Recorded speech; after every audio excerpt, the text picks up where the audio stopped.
ಈ ಹೊಸದಾಗಿ case bold ನಿನ್ನೆ ತಂದು ಉಣಿದ್ದಾರೆ. ಬೋಲ್ಡ್ ಇಂತ ಇರಲಿಲ್ಲ. ಇವತ್ತು ಅದೇ ರಾಕಿನವರು ಆ ಕಡೆಯಿಂದ ಗ್ರೂಪರ್ ಇದ್ದಾರೆ.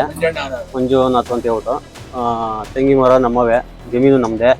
ಮೊದಲು ನಮ್ಮ ತಾತನ ಕಡೆಯಿಂದ ನಮ್ಮ ಚಿಕ್ಕಪ್ಪನಿಗೆ ರಿಜಿಸ್ಟರ್ ಆಗೈತೆ ಸೀತಾರಾಮ್ ಕಡೆಯಿಂದ. ಸರ್ ಇದು ನಾವು ಲೀಗಲ್ ಆಗಿ ಎಲ್ಲ ನೋಡಿ ತಗೊಂಡಿರೋದು ಸರ್. ಸರ್ಕಾರಿ ಹರಾಜಲ್ಲಿ ಜಾಗ ಕೊಂಡ್ಕೊಳ್ಳೋ ಜಾಗ, ಅದ್ರ ಡಾಕ್ಯುಮೆಂಟು ಸರ್. ಪಾಣಿ ಇದೆ, ಪಾಣಿ ಅಂತ ನಾವು ಲೀಗಲ್ ಆಗಿ ಏನ್ ನೋಡ್ಬೇಕು ಅದು ನೋಡೇ ತಗೊಂಡಿರೋದು. ಈ ರಾಕೇಶ್ ಅವ್ರ ಹತ್ರದಿಂದ ಪಾಣಿ 25 ಗಂಟೆ ಅವ್ರ ರನ್ನಿಂಗ್ ಇದೆ ಸರ್, ಅವ್ರ ಹೆಸರಲ್ಲಿ ರನ್ನಿಂಗ್ ಇದೆ. ಆಮೇಲೆ ಅವರು ರಾಕೇಶ್ ಅವ್ರು GPA ತಗೊಂತಾನೆ, GPA ಕಾಪಿ ಆ ಪಾಣಿ ಹೋಲ್ಡ್ರಿಂದ GPA ತಗೊಂತಾರೆ. ಲಕ್ಷ್ಮಿ ಮತ್ತು ನಾರಾಯಣ ರಾವ್ ಅವ್ರ ಹತ್ರದಿಂದ GPA ತಗೊಂತಾರೆ. ಪಾಣಿ ಹೋಲ್ಡ್ರ್ ಅವರೇ, ಅವ್ರ ಹತ್ರ GPA ತಗೊಂಡಾಗ ಅವ್ರ ಹತ್ರದಿಂದ ನಾನೊಂದು ಅಗ್ರಿಮೆಂಟ್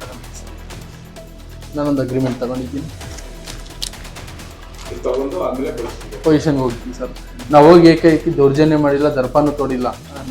ನಯ ನಜುಕಾಗೆ ಮಾತಾಡಿರೋದು.